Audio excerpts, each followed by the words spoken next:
Assalamualaikum warahmatullahi wabarakatuh. Saya Ima Amelia, NIM 1119039 dari kelas HKIP akan menjelaskan beberapa materi. Yang pertama yaitu pemikiran politik golongan Khawarij, Syiah, dan Mu'tazilah. Golongan Khawarij, Syiah, dan Mu'tazilah ini muncul akibat adanya perselisihan antara Ali bin Abi Thalib dengan Muawiyah bin Abi Sofyan, yang kemudian diakhiri dengan adanya perjanjian damai yaitu tahkim. Dari adanya tahkim ini muncullah golongan Khawarij, Syiah, dan Mu'tazilah.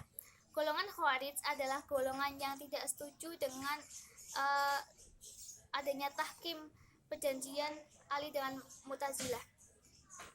Kemudian golongan Syiah adalah golongan setiap pengikut Ali yang tetap mendukung Ali bin Abi Thalib.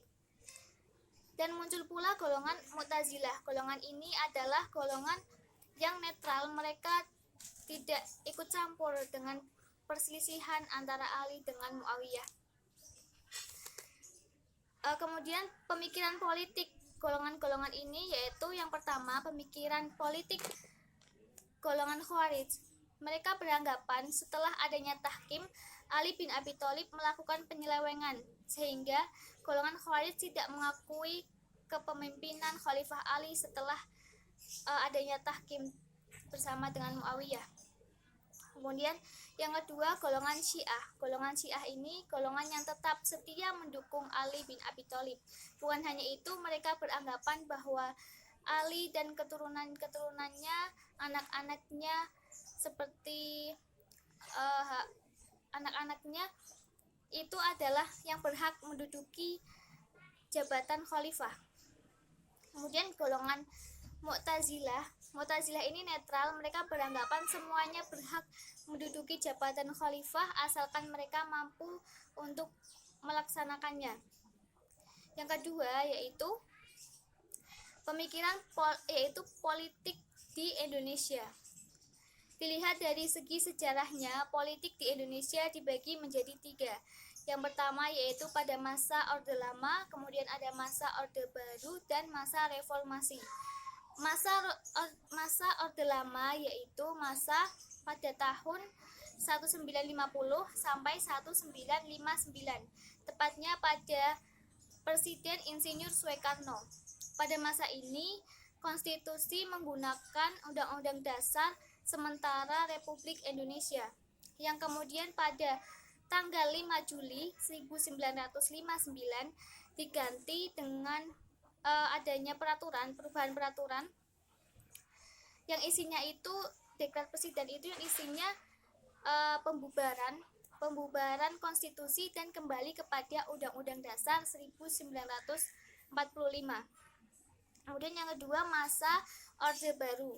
Pada masa Orde Baru ini tepatnya pada Presiden Soeharto. Pada masa ini keadaan politik, ekonomi, dan lain-lainnya mengalami penurunan drastis karena terjadi krisis moneter pada masa Orde Baru ini. Yang ketiga yaitu masa reformasi. Masa reformasi ini sistem politik dan pemerintahan sudah mulai adanya pembenahan dan perbaikan. Kemudian badan-badan politik di Indonesia itu ada badan eksekutif, ada badan legislatif, eksekutif, dan yudikatif. Badan legislatif adalah badan yang ditugaskan untuk membuat peraturan-peraturan seperti undang-undang dasar, undang-undang, dan peraturan pemerintah. Sedangkan badan eksekutif adalah badan yang ditugaskan untuk melaksanakan aturan-aturan yang dibuat oleh lembaga legislatif. Sedangkan badan yudikatif adalah badan yang mengawasi atau melakukan pengawasan bagi adanya penyelewengan. Selanjutnya yaitu pemikiran politik Abu A'la Al-Maududi. Abu A'la Al-Maududi ini adalah seorang pemikir muslim yang berada di India dan Pakistan. Teori pemikirannya itu adalah menjadikan politik berdasarkan syariat Islam dan ketauhidan. Menurut Abu A'la Al-Maududi, kekuasaan rakyat ataupun pemimpin itu sangatlah dibatasi oleh hukum-hukum Allah yang berada di Al-Quran dan hadis. Jadi kekuasaan rakyat ataupun pemerintah itu sangat terbatas oleh hukum-hukum Allah.